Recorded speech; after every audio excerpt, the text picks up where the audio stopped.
లో రిస్క్ ఉన్న వాళ్ళకి active surveillance is also a valid treatment option.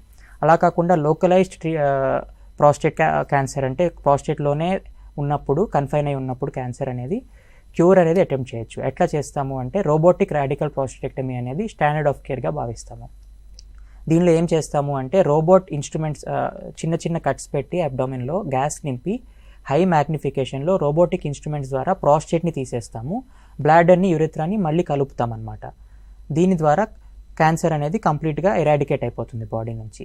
ఇంకొక ఆప్షన్ ఫర్ లోకలైజ్డ్ పేషెంట్స్ ఎవరైతే సర్జరీ వద్దు అనుకున్నారో లేదు హై రిస్క్ ఫర్ సర్జరీ అనుకున్నారో వీళ్ళకి రేడియేషన్ థెరపీ కూడా వ్యాలిడ్ ఆప్షన్ అనమాట. రేడియేషన్ థెరపీ అంటే రేడియేషన్ కిరణాలు బయట నుంచి ప్రాస్టేట్ పైకి ఫోకస్ చేస్తారు. అట్లా multiple sessions over 1 to 2 months తీసుకోవాల్సి ఉంటుంది. దీంతోపాటు హార్మోనల్ ఇంజెక్షన్స్ కూడా అట్లీస్ట్ 6 months or 2 years వరకు తీసుకోవాల్సి ఉంటుంది.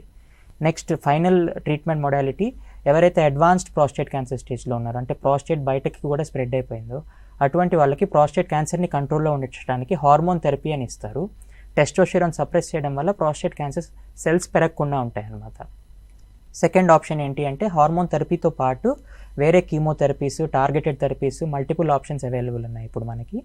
ఇంకా కొన్ని జెనెటిక్ మ్యూటేషన్స్ ఏమైనా ఉంటే వాటిని టార్గెట్ చేసే టార్గెటెడ్ థెరపీస్ కూడా ఇప్పుడు మనకి రీసెంట్గా అడ్వాన్సెస్లో వచ్చినాయి.